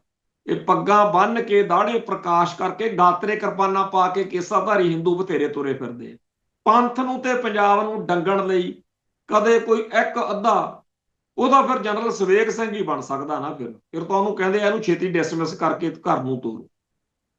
ਸੋ ਜਿਹੜਾ ਇਹ ਮਾਹੌਲ ਆ, ਇਹਨੂੰ ਸਮਝਣ ਦੀ ਲੋੜ ਹੈ ਕਿ ਅਗਲਿਆਂ ਨੇ ਜਿਹੜੀ ਅਗਲੀ ਵਿਧਾਨ ਸਭਾ ਆ ਰਹੀ ਆ, ਉਹਨੂੰ ਮੁੱਖ ਰੱਖ ਕੇ ਪੱਤੇ ਚੱਲੇ ਜਾ ਰਹੇ। ਹਰੇਕ ਪਾਰਟੀ ਨੂੰ ਇਹ ਆ ਕਿ ਪੰਜਾਬ ਨੂੰ ਕਿਵੇਂ ਉੱਲੂ ਬਣਾਉਣਾ। ਬੀਜੇਪੀ ਵਾਲਿਆਂ ਨੂੰ ਤਾਂ ਹੁਣ ਇਉਂ ਲੱਗਦਾ ਨਾ ਇਹ ਯਾਰ, ਜਦੋਂ ਆਮ ਆਦਮੀ ਪਾਰਟੀ ਵਾਲੇ 92 ਵਿਧਾਇਕ ਇਹਨਾਂ ਤੋਂ ਲੁੱਟ ਕੇ ਲਿਜਾ ਸਕਦੇ ਆ, ਜਿਨ੍ਹਾਂ ਦਾ ਨਾ ਕੋਈ ਏਜੰਡਾ, ਨਾ ਕੋਈ ਵਿਜ਼ਨ, ਨਾ ਕੋਈ ਗੱਲ, ਨਾ ਕੋਈ ਬਾਤ, ਤੇ ਅਸੀਂ ਤਾਂ ਫੇਰ ਕਈ ਗੱਲਾਂ ਲਈ ਫਿਰਦੇ ਆ। ਸੋ ਜਿਹੜੇ ਬੀਜੇਪੀ ਵਾਲੇ ਨੇ, ਉਹਨਾਂ ਨੂੰ ਤਾਂ ਆਮ ਆਦਮੀ ਪਾਰਟੀ ਤੋਂ ਬਾਅਦ ਚ ਚਾਅ ਚੜਿਆ ਨਾ ਕਿ ਅਸੀਂ ਤਾਂ ਇਹਨਾਂ ਤੋਂ ਬਗੈਰ ਵੀ ਬਾਦਲਕਿਆਂ ਤੋਂ ਸ਼ਾਇਦ ਕੁਝ ਬਣਾ ਲਈਏ। ਹੁਣ ਪੰਜਾਬ ਵਾਲੇ ਬੀਜੇਪੀ ਵਾਲੇ ਇਹੀ ਕਹਿੰਦੇ ਆ ਨਾ ਵੀ ਅੱਗੇ ਇੰਨੇ % ਸੀ, ਅਸੀਂ ਇੰਨੇ % ਬਣਾ ਲਈ ਵੋਟ। ਪਰ ਕੈਪਟਨ ਅਮਰਿੰਦਰ ਸਿੰਘ, ਸੁਨੀਲ ਜਾਖੜ, ਰਵਨੀਤ ਸਿੰਘ ਬਿੱਟੂ ਤੇ ਹੋਰ ਜਿਹੜੇ ਕਾਂਗਰਸ ਚੋਂ ਗਏ ਨੇ, ਉਹ ਕਹਿੰਦੇ ਕਾਂਗਰਸ ਤਾਂ ਚਲੋ ਅਸੀਂ ਜਦੋਂ ਨਹੀਂ ਉਹਦੇ 'ਚ ਸਾਨੂੰ ਕੁਝ ਲੱਭਿਆ ਤੇ ਅਸੀਂ ਤੁਹਾਡੇ ਵੱਲ ਆਏ ਸੀ। ਜਿਹੜੇ ਕੰਮ ਤੁਸੀਂ ਕਰਦੇ ਹੋ ਇਹਦੇ ਨਾਲ ਤਾਂ ਫਿਰ ਪੰਜਾਬ 'ਚ ਆਪਾਂ ਸੱਤਾ 'ਚ ਆ ਨਹੀਂ ਸਕਦੇ। ਫਿਰ ਅਸੀਂ ਕੀ ਇੱਥੇ ਛੱਲੀਆਂ ਜਿਹੜੀਆਂ ਨੇਗੀਆਂ ਸੜਕਾਂ ਤੇ ਕੰਢੇ ਬਹਿ ਕੇ ਭੁੰਨ ਕੇ ਵੇਚਿਆ ਕਰਨੀਆਂ ਨੇ। ਸੋ ਸਿਆਸਤ ਦੀ ਲੋੜ ਚੋਂ ਉਹ ਕਹਿਣ ਲੱਗੇ ਹੋਏ ਨੇ ਕੈਪਟਨ ਅਮਰਿੰਦਰ ਸਿੰਘ ਵਰਗੇ ਕਿ ਜੀ ਆਪਾਂ ਅਕਾਲੀ ਦਲ ਨਾਲ ਗੱਠਜੋੜ ਕਰਾਂਗੇ ਤਾਂ ਹੀ ਸਰੂਗਾ। ਹੁਣ ਤੁਸੀਂ ਇੱਕ ਗੱਲ ਨੂੰ ਸੋਚੋ, ਜਿਹੜੇ ਸੁਨੀਲ ਜਾਖੜ, ਰਵਨੀਤ ਬਿੱਟੂ ਤੇ ਆਪਣਾ ਇਹ ਕੈਪਟਨ ਅਮਰਿੰਦਰ ਸਿੰਘ ਤੇ ਹੋਰ ਕਾਂਗਰਸੀ ਲੀਡਰਾਂ ਨੇ ਬੀਤੇ ਦੌਰ ਵਿੱਚ ਕਾਂਗਰਸੀ ਬਣ ਕੇ ਪੰਜਾਬ ਦੇ ਨਾਲ ਧਰੋ ਕਮਾਏ, ਅਕਾਲੀ ਦਲ ਨਾਲ, ਬਾਦਲ ਦਲ ਨਾਲ ਇੱਟ ਖੜੱਕਾ ਰੱਖਿਆ। ਬਾਦਲ ਦਲ ਦੀ ਸਾਰੀ ਜਿਹੜੀ ਲੀਡਰਸ਼ਿਪ ਆ ਚੱਕ ਕੇ ਕੈਪਟਨ ਨੇ ਜੇਲ੍ਹਾਂ 'ਚ ਮਾਰੀ ਸੀ, ਸਣੇ ਸੁਖਬੀਰ। ਅੱਜ ਉਹ ਚਲੇ ਗਏ ਬੀਜੇਪੀ 'ਚ। ਕੱਲ ਨੂੰ ਬੀਜੇਪੀ ਨਾਲ ਗੱਠਜੋੜ ਹੋ ਜੇ ਬਾਦਲਕਿਆਂ ਦਾ, ਫਿਰ ਇਹਨਾਂ ਦੀ ਸਾਂਝੀ ਸਰਕਾਰ ਬਣ ਜੇ। ਫਿਰ ਹੋ ਸਕਦਾ ਸੁਖਬੀਰ ਬਾਦਲ ਜੇ ਸੀਐਮ ਬਣਿਆ ਤਾਂ ਡਿਪਟੀ ਸੀਐਮ ਉਹ ਕਹਿਣਗੇ ਰਵਨੀਤ ਬਿੱਟੂ ਲੈ ਲੈਣੇ ਆ, ਕੈਪਟਨ ਅਮਰਿੰਦਰ ਸਿੰਘ ਨੂੰ ਕਹਿਣਗੇ ਤੈਨੂੰ ਰੱਖਿਆ ਮੰਤਰੀ ਬਣਾ ਦਿੰਦੇ ਆ ਜਾਂ ਹੋਮ ਮਿਨਿਸਟਰੀ ਦੇ ਦਿੰਦੇ ਆ। ਸੁਨੀਲ, ਇਹ ਸਾਰੇ ਇਹ ਕੀ ਹੈ ਜੀ? ਇਹ ਆਹ ਸਿਆਸਤ ਹੈ, ਇਹ ਇੰਡੀਆ। ਤੇ ਇੱਥੇ ਇਸ ਖੇਡ ਦੇ ਵਿੱਚ, ਇਸ ਕੰਜਰ ਘਾਟ ਦੇ ਵਿੱਚ ਸਾਡੇ ਪੰਥਕ ਤੇ ਖਾਲਿਸਤਾਨੀ ਭਰਾ ਵੀ ਤੁਰੇ ਫਿਰਦੇ ਆ ਵੀ ਅਸੀਂ ਵੀ ਇਹਦੇ 'ਚ ਕੁਝ। ਉਹ ਭਾਈ ਆ ਜਿਹੜੇ ਆਮ ਆਦਮੀ ਪਾਰਟੀ ਵਾਲੇ ਸੀ, ਇਹਨਾਂ ਨੂੰ ਅੱਜ 4 ਸਾਲ ਬਾਅਦ ਲੋਕ ਕਿਵੇਂ ਇਹਨਾਂ ਦੀ ਜਖਣਾ ਪੱਟਣ ਲੱਗੇ ਹੋਏ ਨੇ। ਜਿਹੜਾ ਮਰਜ਼ੀ ਚੈਨਲ ਖੋਲ ਲਓ, ਇਹਨਾਂ ਦਾ ਜਲੂਸ ਕੱਢਿਆ ਜਾ ਰਿਹਾ ਵੀ ਇਹਨਾਂ ਨੇ ਜੋ ਵਾਅਦੇ ਕੀਤੇ ਸੀ ਉਹਨਾਂ ਤੋਂ ਮੁੱਕਰ ਗਏ, ਪੂਰਾ ਨਹੀਂ ਕਰ ਸਕੇ। ਤੇ ਜਿਹੜੇ ਵਾਅਦੇ ਸਾਡੇ ਪੰਥਕ ਜਾਂ ਖਾਲਿਸਤਾਨੀ ਭਰਾ ਕਰਦੇ ਫਿਰਦੇ ਇਹਨਾਂ ਤੋਂ ਪੂਰੇ ਹੋ ਜਾਣਗੇ। ਚੱਲਣ ਤਾਂ ਇੱਥੇ ਅਗਲੇ ਕੇਜਰੀਵਾਲ ਨੂੰ ਨਹੀਂ ਦਿੰਦੇ, ਜਿਹੜਾ ਕਹਿੰਦਾ ਜੀ ਹਮ ਭ੍ਰਿਸ਼ਟਾਚਾਰ ਮੁਕਤ ਦੇਸ਼ ਬਣਾਉਣਾ ਹੈ, ਤੇ ਤੁਸੀਂ ਤਾਂ ਖਾਲਿਸਤਾਨੀ ਹੋ। ਸੋ ਅਸਲ ਵਿੱਚ ਗੱਲ ਇਹ ਆ ਕਿ ਜਿਹੜੀ ਗੱਲ ਤੁਸੀਂ ਪੰਥਕ ਜਾਂ ਖਾਲਿਸਤਾਨੀਆਂ ਨੇ ਬਾਅਦ ਚ ਕਹਿਣੀ ਆ 4 ਸਾਲ ਬਾਅਦ ਕਿ ਇਸ ਸਿਸਟਮ ਦੇ ਵਿੱਚੋਂ ਪੰਥ ਦਾ ਪੰਜਾਬ ਦਾ ਕੁਝ ਨਹੀਂ ਹੋ ਸਕਦਾ, ਉਹ ਤਾਂ ਅਸੀਂ ਪਹਿਲਾਂ 1984 ਚ ਸਿੱਖ ਲਿਆ। 1984 ਚ ਕਿਉਂ, 1979 ਚ ਜਦੋਂ ਬਿਆਸ ਸ਼੍ਰੋਮਣੀ ਕਮੇਟੀ ਹਲਕੇ ਤੋਂ ਸਾਡੇ ਜਥੇਦਾਰ ਫੈਡਰੇਸ਼ਨ ਦੇ ਸਾਡੇ ਪ੍ਰਧਾਨ ਸਾਹਿਬ ਭਾਈ ਅਮਰੀਕ ਸਿੰਘ ਚੋਣ ਲੜੇ, ਤੇ ਜਿੰਨੀ ਮਾੜੀ ਉਸ ਇਲੈਕਸ਼ਨ ਦੇ ਮੌਕੇ ਐਕਸਰਸਾਈਜ਼ ਹੋਈ, ਤਜਰਬਾ ਹੋਇਆ ਕਿ ਆਹ ਗੰਦ ਪਹਿਲਾਂ ਨਾਲ ਸ਼੍ਰੋਮਣੀ ਕਮੇਟੀ ਦੀਆਂ ਚੋਣਾਂ ਲੜਦੇ ਤੇ ਜਿੱਤਦੇ ਆ। ਉਦੋਂ ਸੰਤਾਂ ਦੇ ਨੇੜਲਿਆਂ ਨੇ ਸਾਰਿਆਂ ਨੇ ਸਮਝ ਲਿਆ ਸੀ ਕਿ ਜੇ ਸ਼੍ਰੋਮਣੀ ਕਮੇਟੀ ਦੀਆਂ ਇਲੈਕਸ਼ਨਾਂ 'ਚ ਭਾਈ ਅਮਰੀਕ ਸਿੰਘ ਵਰਗਾ ਬੇਦਾਗ ਨੌਜਵਾਨ ਫੈਡਰੇਸ਼ਨ ਦਾ ਪ੍ਰਧਾਨ, ਟਕਸਾਲ ਦੇ ਮੁਖੀ ਬਾਬਾ ਕਰਤਾਰ ਸਿੰਘ ਜੀ ਖਾਲਸਾ ਭਿੰਡਰਾਂ ਵਾਲਿਆਂ ਦਾ ਸਪੁੱਤਰ, ਤੇ ਇਹ ਜਿਹਾ ਨੌਜਵਾਨ ਜੇਕਰ ਹਾਰ ਸਕਦਾ ਤੇ ਉਹਨੂੰ ਹਰਾਉਣ ਲਈ ਪੂਰਾ ਸਿਸਟਮ ਇਕਜੁੱਟ ਹੋ ਸਕਦਾ, ਤਾਂ ਇਹੋ ਜਿਹੇ ਇਲੈਕਸ਼ਨ ਸਿਸਟਮ 'ਚ, ਇਹੋ ਜਿਹੇ ਡੈਮੋਕ੍ਰੇਸੀ 'ਚ ਕਿੱਥੇ ਪੰਥ ਦੀ ਗੱਲ ਹੋ ਸਕਦੀ ਹੈ। ਸੋ ਉਦੋਂ ਅਕਲ ਆਈ ਸੀ ਕਿ ਇਸ ਇਲੈਕਸ਼ਨ ਸਿਸਟਮ ਦੇ ਵਿੱਚ ਆਪਦੇ ਬੰਦਿਆਂ ਨੂੰ ਬੇਵਕੂਫ ਬਣਾਉਣਾ ਹੋਵੇ, ਕਿਸੇ ਨੂੰ ਉੱਲੂ ਬਣਾਉਣਾ ਹੋਵੇ, ਚਲੋ ਜੀ ਮੈਨੂੰ ਸੱਤਾ ਦੇ ਦਿਓ, ਗੱਲ ਹੋਰ ਆ, ਪਰ ਜਿਹੜਾ ਅਸਲੀ ਕੰਮ ਆ ਉਹ ਪੰਥ ਲਈ ਲੜਨ ਮਰਨ ਦਾ, ਤੇ ਉਹਦਾ ਉਹਨਾਂ ਨੇ ਦਿਖਾਤਾ ਆਪਾਂ ਨੂੰ ਜੂਨ 84 ਵੀ ਆ ਜਾਓ ਟੈਂਕ ਲੈ ਕੇ ਆਵਾਂਗੇ ਜੇ ਤੁਸੀਂ ਸਾਡੀ ਗੱਲ ਦੇ ਸਾਹਮਣੇ ਖੜੇ। ਤੇ ਉਦੋਂ ਬਾਅਦ ਫਿਰ ਰਾਹ ਕੀ ਬਚਿਆ ਸੀ, ਡੂ ਔਰ ਡਾਈ। ਤੇ 1984 ਤੋਂ ਬਾਅਦ ਸਾਡੇ ਭਰਾਵਾਂ ਨੇ ਖਾਲਿਸਤਾਨ ਲਈ ਜੰਗ ਲੜੀ, ਉਹ ਜੰਗ ਜਾਰੀ ਹੈ। ਉਹਦੇ ਵਿੱਚ ਤਰੀਕਾਕਾਰ ਬਦਲਿਆ ਜਾ ਸਕਦਾ, ਰਾਹ ਬਦਲੇ ਜਾ ਸਕਦੇ, ਪਰ ਨਿਸ਼ਾਨਾ ਜਿਹੜਾ ਬਾਰ-ਬਾਰ ਨਾ ਬਦਲੇ ਜਾਣ ਨਿਸ਼ਾਨੇ ਕੌਮਾਂ ਦੇ। ਸੋ ਨਿਸ਼ਾਨਾ ਖਾਲਿਸਤਾਨ ਆ, ਨਾ ਕਿ ਇਹ ਆ ਬਈ ਜੀ ਆਪਾਂ ਚੰਡੀਗੜ੍ਹ 'ਚ ਆਹ ਕਰਨਾ ਜਾਂ ਭਾਖੜਾ। ਇਹ ਸਾਰੇ ਮੁੱਦੇ ਤਾਂ ਜੇਕਰ ਅੱਜ ਮਤਲਬ 1947 ਤੋਂ ਜੋ ਧੱਕੇ ਧੋਖੇ ਬੇਵਫਾਈਆਂ ਗੜਬੜਾਂ ਚੰਡੀਗੜ੍ਹ ਭਾਖੜਾ, ਇਹ ਸਾਰੇ ਜਿਹੜੇ ਮਸਲੇ ਆ, ਇਹਦੇ ਲਈ ਜੇ ਦਿੱਲੀ ਸਾਰੇ ਮਸਲੇ ਠੀਕ ਕਰ ਦੇਵੇ ਤੇ ਅੱਗੇ ਤੋਂ ਗਰੰਟੀ ਕਰੇ ਕਿ ਅੱਗੇ ਤੋਂ ਨਹੀਂ ਜੀ ਗੜਬੜ ਕਰਦੇ, ਕੀ ਫੇਰ ਸਿੱਖ ਭਾਰਤ 'ਚ ਗੁਲਾਮ ਰਹਿਣ ਨੂੰ ਤਿਆਰ ਨੇ? ਗੱਲ ਤਾਂ ਇਹ ਹੈ। ਗੱਲ ਇਹ ਨਹੀਂ ਕਿ ਚੰਡੀਗੜ੍ਹ ਪੰਜਾਬ ਨੂੰ ਮਿਲਣਾ ਚਾਹੀਦਾ ਜਾਂ ਨਹੀਂ, ਪੰਜਾਬ ਦੇ ਦਰਿਆਈ ਪਾਣੀ ਪੰਜਾਬ ਨੂੰ ਮਿਲਣੇ ਚਾਹੀਦੇ ਆ ਜਾਂ ਨਹੀਂ। ਗੱਲ ਇਹ ਆ ਕਿ ਆਪਾਂ ਗੁਲਾਮ ਰਹਿਣਾ ਕਿ ਆਜ਼ਾਦ ਹੋਣਾ, ਮਸਲਾ ਇਹ ਹੈ। ਬਾਕੀ ਜਿਹੜੀਆਂ ਗੱਲਾਂ ਨੇ ਉਹ ਤਾਂ ਗੁਲਾਮੀ ਦੇ ਲੱਛਣ ਨੇ। ਜਿਵੇਂ ਕੋਈ ਬੰਦਾ ਡਾਕਟਰ ਕੋਲ ਜਾਂਦਾ, ਜੇ ਮੇਰੇ ਆਹ ਹੋ ਗਿਆ, ਮੇਰੇ ਉਹ ਹੋ ਗਿਆ, ਡਾਕਟਰ ਉਹਦੇ ਚੈੱਕ ਟੈਸਟ ਕਰਾਉਂਦਾ, ਫੇਰ ਕਰਾਉਂਦਾ, ਅਖੀਰ ਉਹ ਕਹਿੰਦਾ ਯਾਰ ਇਹਦੇ ਸਾਰੀ ਟੈਸਟ ਕਰਾਈ, ਅਖੀਰ ਉਹ ਕਹਿੰਦਾ ਭਾਈ ਤੈਨੂੰ ਤਾਂ ਕੈਂਸਰ ਆ। ਸੋ ਜਦੋਂ ਆਪਾਂ ਕਹਿੰਦੇ ਆ ਕਿ ਸਾਡੇ ਭਾਖੜਾ ਬਿਆਸ ਮੈਨੇਜਮੈਂਟ ਬੋਰਡ ਖੋਲਿਆ, ਸਾਡਾ SYL, ਸਾਡੇ ਦਰਿਆਈ ਪਾਣੀ, ਸਾਡਾ ਜੀ ਪੰਜਾਬੀ ਬੋਲੀ ਦਾ ਹਿੰਦੀਕਰਨ, ਸਾਡਾ ਹਿੰਦੂਕਰਨ, ਚੰਡੀਗੜ੍ਹ, ਇਹ ਸਾਰੇ ਮਸਲੇ ਤਾਂ ਉਸ ਰੋਗ ਦੇ ਲੱਛਣ ਨੇ ਜਿਹਨੂੰ ਆਪਾਂ ਕਹਿੰਦੇ ਆ ਗੁਲਾਮੀ। ਤੇ ਇਹਨਾਂ ਲੱਛਣਾਂ ਤੋਂ ਨਿਜਾਤ ਮਿਲਣੀ ਆ ਆਜ਼ਾਦੀ ਨਾਲ, ਉਹਨੂੰ ਟਾਈਮ ਲੱਗ ਸਕਦਾ, ਕਿਉਂਕਿ ਜਦੋਂ 1920 21 22 23 ਜਦੋਂ ਬੱਬਰ ਅਕਾਲੀ, ਜਦੋਂ ਗਦਰ ਲਹਿਰ, ਜਦੋਂ ਜਿਹੜੇ ਆਪਣੇ ਸਰਦਾਰ ਭਗਤ ਸਿੰਘ ਵਰਗੇ, ਉਦੋਂ ਕਿਹਨੂੰ ਚਿੱਤ ਚੇਤਾ ਸੀ ਕਿ ਅੱਜ ਤੋਂ 25 30 ਸਾਲ ਬਾਅਦ 1947 ਨੂੰ 15 ਅਗਸਤ ਨੂੰ ਅੰਗਰੇਜ਼ ਚਲੇ ਜਾਊ। ਉਵੇਂ ਸਾਡਾ 15 ਅਗਸਤ ਸਾਡੀ ਆਜ਼ਾਦੀ ਦਾ ਦਿਹਾੜਾ ਕਦੋਂ ਆ ਉਹ ਸਾਨੂੰ ਨਹੀਂ ਪਤਾ। ਸਾਡਾ ਕੰਮ ਤਾਂ ਕੌਮ ਦੀ ਆਜ਼ਾਦੀ ਲਈ ਲੜਨਾ ਵਾ, ਉਹ ਆਪਾਂ ਆਪਦਾ ਫਰਜ਼ ਨਿਭਾਈਏ। ਖੈਰ, ਜਿਹੜੀ ਆਪਾਂ ਨਿਤ ਚਰਚਾ ਦੂਜੇ ਮਸਲੇ ਤੇ ਕਰਦੇ ਆ, 9ਵੇਂ ਪਾਤਸ਼ਾਹ ਵਾਲੇ ਤੇ, ਉਹਦੇ ਥੋੜੀ ਜਿਹੀ ਗੱਲ ਆਪਾਂ ਕਰਕੇ ਸਮਾਪਤੀ ਵੱਲ ਨੂੰ ਜਾਵਾਂਗੇ। ਆਪਾਂ ਗੱਲ ਕਰ ਰਹੇ ਸੀ ਕਿ ਪਹਿਲੀ ਪਾਤਸ਼ਾਹੀ ਜਦੋਂ ਕਸ਼ਮੀਰ ਵਿੱਚ ਗਏ ਤਾਂ ਮਟਨ ਦੇ ਅਸਥਾਨ ਤੇ ਉੱਥੇ ਬੀਜ ਬਿਹਾੜੇ ਦੇ ਇੱਕ ਵਿਦਵਾਨ ਪੰਡਤ ਬ੍ਰਹਮਦਾਸ ਨਾਲ ਵਿਚਾਰ ਵਟਾਂਦਰਾ ਹੋਇਆ ਸੀ, ਜਿਹੜਾ ਸਿੱਖ ਸੱਜ ਗਿਆ। ਤੇ ਜਦੋਂ ਨੌਵੇਂ ਪਾਤਸ਼ਾਹ ਦੇ ਦਰਬਾਰ ਵਿੱਚ ਕਸ਼ਮੀਰੀ ਪੰਡਤ ਆਏ ਨੇ ਆਪਦੇ ਧਰਮ ਨੂੰ ਖਤਰਾ ਦੇਖ ਕੇ, ਉਸੇ ਪੰਡਤ ਬ੍ਰਹਮ ਦੱਤ ਦਾ ਜਿਹੜਾ ਪੋਤਰਾ ਸੀ ਪੰਡਤ ਕਿਰਪਾ ਰਾਮ ਦੱਤ, ਉਹ ਉਹਨਾਂ ਦੇ ਨਾਲ ਆਇਆ ਸੀ। ਉਪਰੰਤ ਜਿਹੜਾ ਪੰਡਤ ਕਿਰਪਾ ਰਾਮ ਦੱਤ ਸੀ, ਉਹ ਤਾਂ ਖੰਡੇ ਬਾਟੇ ਦੀ ਪੌਲ ਛਕ ਕੇ ਸਿੰਘ ਸੱਜ ਗਿਆ। ਪਰ ਜਦੋਂ ਉਸ ਮੌਕੇ ਜਿਹੜੇ ਹਿੰਦੂ ਪਹਾੜੀ ਰਾਜੇ ਸੀ, ਉਹ ਕਹਿੰਦੇ ਜੀ ਇੱਕੋ ਬਾਟੇ 'ਚ ਇਹਦਾ ਜਾਤ ਪਾਤ ਖਤਮ ਹੋ ਗਈ, ਹਿੰਦੂ ਫਲਸਫੇ ਦਾ, ਹਿੰਦੂ ਧਰਮ ਦਾ ਨਾਸ਼ ਹੋ ਜੂ। ਸੋ ਉਸ ਤਰ੍ਹਾਂ ਦੇ ਬਹੁਤ ਸਾਰੇ ਜਿਹੜੇ ਲੋਕ ਸੀ, ਉਹਨਾਂ ਚੋਂ ਹੀ ਗੰਗੂ ਨਾਂ ਦਾ ਉਹ ਕਸ਼ਮੀਰੀ ਪੰਡਤਾਂ ਦੇ ਨਾਲ ਆਇਆ। ਕੋਈ ਰਸੋਈਆ ਸੀ, ਲਾਂਗਰੀ ਸੀ, ਜਿਹੜਾ ਉਦੋਂ ਫਿਰ ਇੱਧਰ ਮਰਿੰਡੇ ਵਾਲੇ ਪਾਸੇ ਆ ਗਿਆ, ਜਿਹਦੇ ਕੋਲ ਜਿਹੜੇ ਛੋਟੇ ਸਾਹਿਬਜ਼ਾਦੇ ਤੇ ਮਾਤਾ ਜੀ ਪਹੁੰਚ ਗਏ।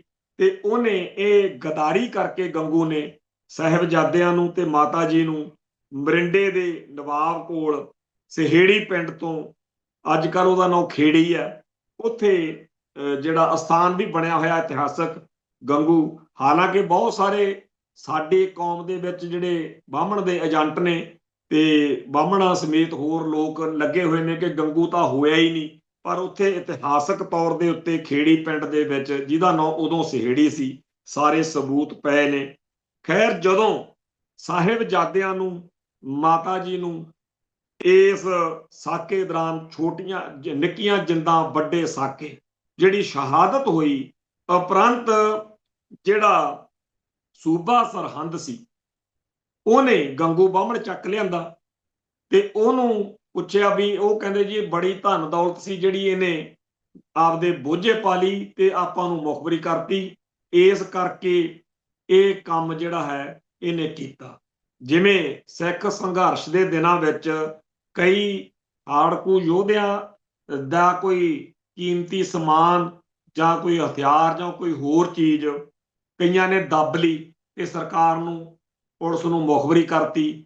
ਬਾਅਦ ਵਿੱਚ ਉਹ ਬੰਦੇ ਵੀ ਸਰਕਾਰ ਦੇ ਜ਼ਬਰ ਦਾ ਨਿਸ਼ਾਨਾ ਬਣੇ ਵੀ ਤੁਸੀਂ ਉਹਨਾਂ ਨੂੰ ਸਾਂਭਦੇ ਸੀ, ਅਕਸਰ ਤੁਸੀਂ ਕਿਉਂ ਇਹ ਗਦਾਰੀ ਕੀਤੀ? ਉਹ ਕਹਿੰਦੇ ਜੀ ਲੱਖ ਰੁਪਈਆ ਸੀ ਉਹਦੇ ਲਈ। ਸੋ ਐਵੇਂ ਹੀ ਗੰਗੂ ਜਿਹੜਾ ਸੀ, ਉਹਦੇ ਤੋਂ ਸਾਰਾ ਧਨ ਮਾਲ ਗੰਗੂ ਬਾਹਮਣ ਤੋਂ ਕਢਵਾਉਣ ਦੇ ਲਈ ਤਸੀਹੇ ਦੇ ਦੇ ਕੇ ਗੰਗੂ ਮਾਰਤਾ ਉਹਨੇ ਸੂਬੇ ਸਰਹੰਦ ਨੇ। ਫਿਰ 12 ਮਈ 1710 ਨੂੰ ਬਾਬਾ ਬੰਦਾ ਸਿੰਘ ਬਹਾਦਰ ਦੀ ਅਗਵਾਈ ਹੇਠ ਸਿੱਖਾਂ ਨੇ ਜਦੋਂ ਸਰਹੰਦ ਫਤਿਹ ਕੀਤੀ, ਗੰਗੂ ਨੂੰ ਕਤਲ ਕਰਨ ਵਾਲਾ ਜਿਹੜਾ ਸੂਬਾ ਸਰਹੰਦ ਸੀ ਵਜ਼ੀਰ ਖਾਨ, ਉਹ ਫਿਰ ਉਸ ਮੌਕੇ ਸੋਧਿਆ। ਉਸ ਤੋਂ ਬਾਅਦ ਵਿੱਚ ਇਤਿਹਾਸ ਚੱਲਦਾ ਹੈ ਕਿ ਬਾਬਾ ਬੰਦਾ ਸਿੰਘ ਬਹਾਦਰ 1716 ਦੇ ਵਿੱਚ ਮੁਗਲ ਬਾਦਸ਼ਾਹ ਫਰਖਸ਼ੀਰ ਦੇ ਰਾਜ ਵਿੱਚ ਸ਼ਹਾਦਤ ਦਿੱਲੀ 'ਚ ਉਹਨਾਂ ਦੀ ਹੁੰਦੀ ਹੈ। ਜਦੋਂ ਮੁਗਲ ਬਾਦਸ਼ਾਹ ਫਰਖਸ਼ੀਰ ਨੇ ਸਿੱਖਾਂ ਦਾ ਬਹੁਤ ਭਾਰੀ ਕਤਲੇਆਮ ਕੀਤਾ ਤਾਂ ਉਹਨੇ ਇੱਕ ਬਾਅਦ ਵਿੱਚ ਦਰਬਾਰ ਲਾਇਆ, ਐਲਾਨ ਕੀਤਾ ਕਿ ਜਿਨ੍ਹਾਂ ਨੇ ਮੁਗਲ ਦਰਬਾਰ ਦੀ ਸਿੱਖਾਂ ਦਾ ਖਾਤਮਾ ਕਰਾਉਣ 'ਚ ਮਦਦ ਕੀਤੀ ਹੈ, ਉਹਨਾਂ ਨੂੰ ਇਨਾਮ ਦਿੱਤੇ ਜਾਣਗੇ। ਤਾਂ ਦੱਸਦੇ ਆ ਕਿ ਗੰਗੂ ਬਾਹਮਣ ਦਾ ਪੁੱਤਰ ਰਾਜ ਕੌਲ ਉਹ ਦਿੱਲੀ ਪਹੁੰਚਿਆ ਕਿ ਆਹ ਲਓ ਜੀ, ਅਸੀਂ ਛੋਟੇ ਸਾਹਿਬਜ਼ਾਦੇ ਤੇ ਮਾਤਾ ਜੀ ਨੂੰ ਸਰਕਾਰ ਦੇ ਹਵਾਲੇ ਕੀਤਾ ਸੀ। ਤਾਂ ਉਸ ਰਾਜ ਕੌਲ ਨੂੰ ਦਿੱਲੀ ਦੇ ਇਲਾਕੇ ਅੰਧਾ ਮੁਗਲ, ਜਿਵੇਂ ਪੰਜਾਬ 'ਚ ਆਪਾਂ ਕਹਿੰਦੇ ਆ ਮਾਲਵਾ, ਮਾਝਾ, ਇਸੇ ਤਰੀਕੇ ਇੱਕ ਇਲਾਕਾ ਸੀ ਅੰਧਾ ਮੁਗਲ, ਉੱਥੇ ਜਗੀਰ ਦਿੱਤੀ ਗਈ। ਇਹ ਜਗੀਰ ਨਹਿਰ ਦੇ ਕੰਢੇ ਸੀ, ਨਹਿਰ ਵਾਲੀ ਜ਼ਮੀਨ ਜਿਹਨੂੰ ਨਹਿਰ ਦਾ ਪਾਣੀ ਲੱਗਦਾ ਹੋਵੇ ਉਹ ਬੜਾ ਵਧੀਆ ਮੰਨਿਆ ਜਾਂਦਾ। ਸੋ ਨਹਿਰ ਵਾਲੀ ਜ਼ਮੀਨ ਹੋਣ ਕਰਕੇ ਗੰਗੂ ਬਾਹਮਣ ਦੇ ਪੁੱਤਰ ਰਾਜ ਕੌਲ ਨੂੰ ਲੋਕ ਨਹਿਰੀਆ ਕਹਿਣ ਲੱਗੇ। ਮੁੜ ਕੇ ਇਹ ਜਿਹੜਾ ਸ਼ਬਦ ਨਹਿਰੀਆ ਸੀ, ਇਹ ਨਹਿਰੂ ਵਿੱਚ ਬਦਲ ਗਿਆ। ਤੇ ਇਹ ਤੱਥ ਜਿਹੜੇ ਨੇ ਪੰਡਿਤ ਜਵਾਹਰ ਲਾਲ ਨਹਿਰੂ ਦੀ ਸਵੈ ਜੀਵਨੀ ਵਿੱਚ ਵੀ ਦਰਜ ਵਾ, ਪਰ ਉਹਨੇ ਥੋੜਾ ਜਿਹਾ ਬਦਲਤਾ ਕਿ ਫਰਖਸ਼ੀਰ ਨੇ ਰਾਜ ਕੌਲ ਨੂੰ ਇੱਕ ਵਿਦਵਾਨ ਹੋਣ ਕਰਕੇ ਜਗੀਰ ਦਿੱਤੀ ਸੀ। ਇੱਥੇ ਪਈ ਆ ਉਹਦੀ ਸਵੈ ਜੀਵਨੀ ਦੂਜੇ ਦੀ, ਨਹਿਰੂ ਦੀ। ਉਹਦੇ 'ਚ ਇਹ ਗੱਲ ਉਹਨੇ ਲਿਖੀ ਤਾਂ ਹੈ ਕਿ ਫਰਖਸ਼ੀਰ ਬਾਦਸ਼ਾਹ ਵੇਲੇ ਸਾਨੂੰ ਮਿਲੀ ਸੀ, ਪਰ ਉਹਨੇ ਇਹ ਗੱਲ ਥੋੜੀ ਜਿਹੀ ਬਦਲੀ ਆ। ਸੋ ਗੰਗੂ ਨੇ ਜਿਹੜੀ ਗਦਾਰੀ ਕੀਤੀ, ਉਹਦੇ ਬਦਲੇ ਇਸ ਪਰਿਵਾਰ ਨੂੰ ਨਾਲੇ ਤਾਂ ਨਹਿਰੂ ਲਖਬ ਮਿਲਿਆ ਤੇ ਨਾਲੇ ਜ਼ਮੀਨ ਜਾਇਦਾਦ ਮਿਲੀ। ਪਰ ਬਾਅਦ ਵਿੱਚ ਜਦੋਂ ਇਸ ਇਲਾਕੇ ਦੇ ਵਿੱਚ ਦਿੱਲੀ ਦੇ ਵਿੱਚ ਸਿੰਘਾਂ ਦਾ 1783 ਦੇ ਵਿੱਚ ਬਾਬਾ ਬਘੇਲ ਸਿੰਘ ਹੁਣਾਂ ਵੇਲੇ ਝੰਡਾ ਝੂਲਿਆ, ਉਦੋਂ ਫਿਰ ਕਹਾਣੀ ਪਲਟ ਗਈ। ਸੋ ਅੱਗੇ ਜਿਹੜੀ ਕਹਾਣੀ ਆ ਆਪਾਂ ਹਜੇ ਇਹਨੂੰ ਤੋਰਾਂਗੇ। ਕੱਲ ਨੂੰ ਆਪਾਂ ਬਾਕੀ ਦਾ ਹਿੱਸਾ ਜਿਹੜਾ ਉਹ ਸੰਗਤ ਨਾਲ ਸਾਂਝਾ ਕਰਾਂਗੇ ਕਿ ਕਿਵੇਂ ਗੰਗੂ ਬਾਹਮਣ ਦੀ ਇੰਦਰਾ ਨਹਿਰੂ ਪਰਿਵਾਰ ਤੱਕ ਜਿਹੜੀ ਆ ਉਹ ਲੜੀ ਆਉਂਦੀ ਆ। ਸੋ ਸੰਗਤ ਜਿਹੜੀ ਆ ਜੁੜੀ ਰਵੇ। ਇੱਥੇ ਸਮਾਪਤੀ ਕਰਦੇ ਆ ਜੀ, ਸਮੇਂ ਦੀ ਘਾਟ ਹੁੰਦੀ ਆ। ਕੱਲ ਨੂੰ ਕੋਸ਼ਿਸ਼ ਕਰਾਂਗੇ ਕਿ ਮੁਕੰਮਲ ਗੰਗੂ ਬਾਹਮਣ ਵਾਲਾ ਇਤਿਹਾਸ ਨਿਬੇੜਿਆ ਜਾਵੇ। ਵਾਹਿਗੁਰੂ ਜੀ ਕਾ ਖਾਲਸਾ, ਵਾਹਿਗੁਰੂ ਜੀ ਕੀ ਫਤਿਹ।